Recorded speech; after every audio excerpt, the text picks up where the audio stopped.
Uncle, আপনি কত বছর যাবত এখানে আসতেছেন? এই 20-25 বছর আগের থেকে আসতেছি এখানে। ছাগল কি আপনি নিয়ে আসছেন?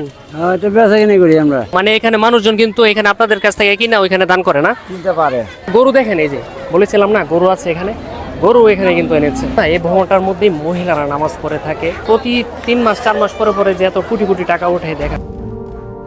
মানুষজন এসেই দান বাক্সে টাকা দান করছে। কোটি কোটি টাকা পাওয়া যায় যখন এই মসজিদের দান বাক্সগুলো খোলা হয়। ঘটনাটা হচ্ছে কিশোরগঞ্জের নরসুন্দা নদীর তীরে পাগলা মসজিদে। এই মসজিদটাতে কি কি হয়ে থাকে আজকের ভিডিওতে সবকিছু শেয়ার করব এবং দেখার চেষ্টা করব কোথায় কি রয়েছে।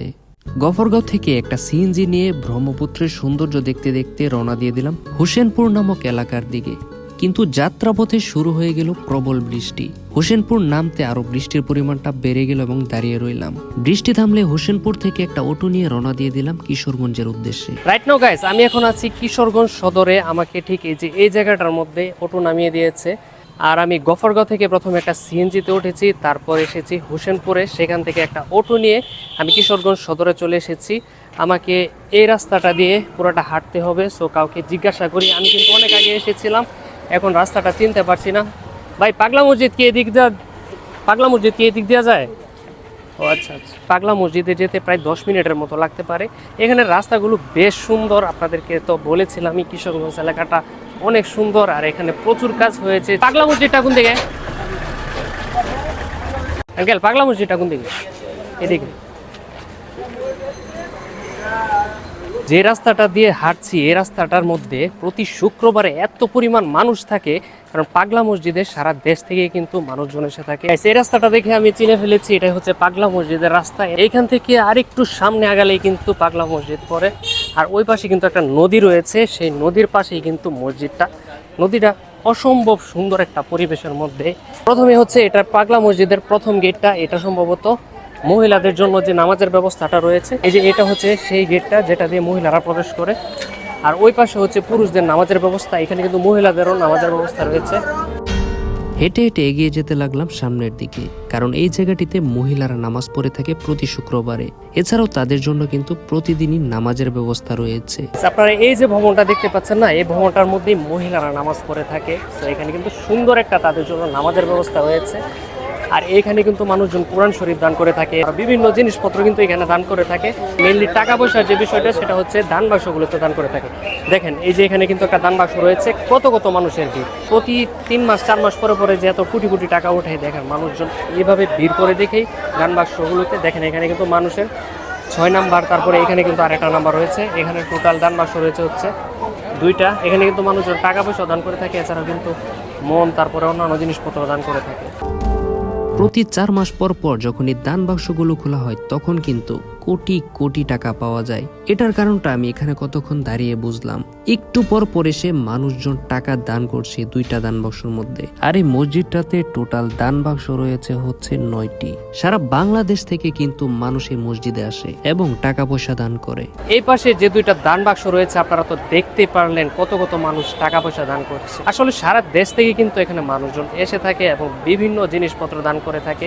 মানুষ কিন্তু এখানে এসে নামাজ পড়ে। এছাড়াও অনেক কিন্তু অন্যান্য ধর্মাবলম্বীরা যারা রয়েছে তারাও কিন্তু এসে থাকে। তো চলুন আপনাদেরকে নিয়ে যাই কোথায় গরু রয়েছে। এখানে কিন্তু গরু মানুষজন, এই যে দেখেন এখানে কিন্তু মানুষজন গরু ছাগল দান করে থাকে। এখানে একটা দেখেন অনেকগুলো ছাগল রয়েছে, এখানে কিন্তু মানুষজন ছাগল নিয়ে আসে। আর একটা গরু দেখেন, এই যে বলেছিলাম না গরু আছে এখানে, গরু এখানে কিন্তু গরু এনেছে। তারপরে এখানে একটা ছাগল রয়েছে, তারপরে এদিকে রয়েছে হচ্ছে ছাগল, অনেকগুলো ছাগল রয়েছে। আঙ্কেল, ছাগল কি আপনি নিয়ে আসছেন? এটা বেচা কিনে করি আমরা। এখানে বেচা কিনি করেন? মানুষকে এখান থেকে নেওয়া পরে কিনা এখানে দান করে? দান করে, ভালো না দেয় না, কাউনা দেয় না, এই নিয়ে বেশি অংশ দান করে। বিক্রি করতে আনছেন? আমরা খাওয়া 1-2টা ভালো বেশি আর বাদরি বাজারে নিয়ে বিক্রি করি। ও মানে এখানে মানুষজন কিন্তু এখানে আপনাদের কাছ থেকে কিনা ওইখানে দান করে না? কিনতে পারে। আবার আমরা বেশিরভাগই বাজারে বিক্রি করি। আনছি যেহেতু তাতে 1-2টা মানুষ কিনলো না, কিনলে বাজারে নিয়ে বিক্রি করি আমরা। আরেকটা কথা হচ্ছে গাইস, চলুন মানুষের সাথে কথা বলে দেখি। এখানে কিন্তু অনেক মানুষ রয়েছে যারা 2 বছর টানা আসছে প্রতি শুক্রবারে, অথবা যে যখনই সময় পায় চলে আসে কিন্তু এই পাগলা মসজিদে। আঙ্কেল, আপনি কত বছর যাবতে পাগলা মসজিদে আসতেছেন? এই 20-25 বছর আগের থেকে আসতেছি এখানে। 20-25 বছর? হ্যাঁ। কতদিন পর পর আসেন? আসি মনে করেন যে 1 মাস 1.5 মাস পরে পরে আসি।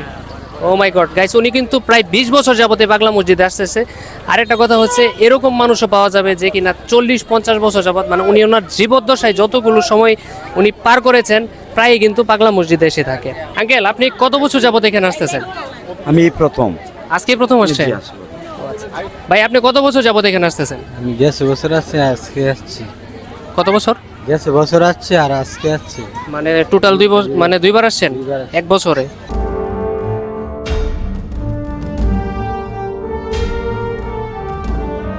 ভাই, আপনি কত বছর যাবত এখানে আসতেছেন? আমি ফার্স্ট। আজকে প্রথম?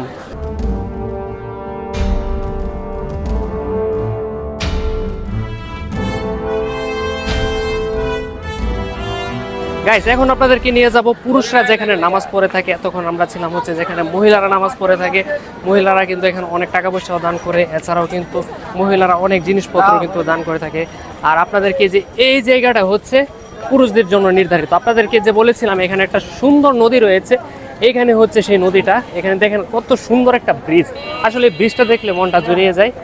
আর এটাই হচ্ছে সেই পাগলা মসজিদ, ঐতিহাসিক পাগলা মসজিদ।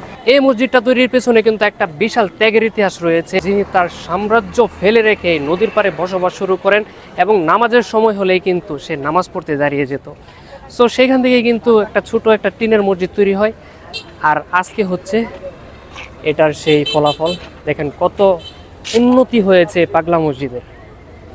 আর এটা হচ্ছে হারোয়া, কিশোরগঞ্জে অবস্থিত, হারোয়া নামক একটা জায়গা। বাট এখন কিন্তু নদীতে তেমন একটা পানি নাই, আগে কিন্তু অনেক পানি ছিল। প্রায় 200 থেকে 250 বছর পূর্বে ইশাকা বংশের ষষ্ঠ ধাপের জমিদার ছিলেন জমিদার দেওয়ান খৈবরদাদ খা। খৈবরদাদ খার একজন ভাতিজা ছিলেন যার নাম ছিল জিলকদর দাদ খা। জিলকদর দাদ খা একদিন বুঝতে পারলেন যে এই পৃথিবী ছেড়ে একদিন চলে যেতে হবে। তারপরে তিনি তার সাম্রাজ্য ফেলে রেখে এই নরসুন্দা নদীর তীরে বসবাস শুরু করেন। এই জায়গাটি আগে পালকি ঘাট নামে পরিচিত ছিল। পরবর্তীতে তিনি এখানে একটি টিনের ঘর নির্মাণ করেছিলেন এবং সেই ঘরে তিনি আজান দিতেন এবং নামাজ পড়তেন। এসব কাণ্ড কারখানা দেখে মানুষজন তাকে পাগল বলতে থাকে এবং এই জায়গাটির নাম হয়ে যায় পাগলের মসজিদ। এই মসজিদটির অভ্যন্তরে অনেক কিছুই বিক্রি হয়ে থাকে। মুসলমান ছাড়াও এখানে এসে থাকে বিভিন্ন ধর্মের মানুষ। আসলে এই জায়গাটি একটা বিশ্বাসের জায়গা, যেখানে মানুষজন আসলে নাকি মানুষের আশা পূরণ হয়। এখানে দেখা যায় সমাজের নানা শ্রেণী পেশার মানুষদেরকে। আমি আগে ভাবতাম প্রতি শুক্রবারে হয়তো এই মসজিদটা জমজমাট থাকে, কিন্তু আমি অন্য দিনে গিয়ে দেখলাম প্রায় অনেকটা জমজমাট থাকে। মসজিদ হলো একটা শান্তির জায়গা, বিশ্বাসের জায়গা।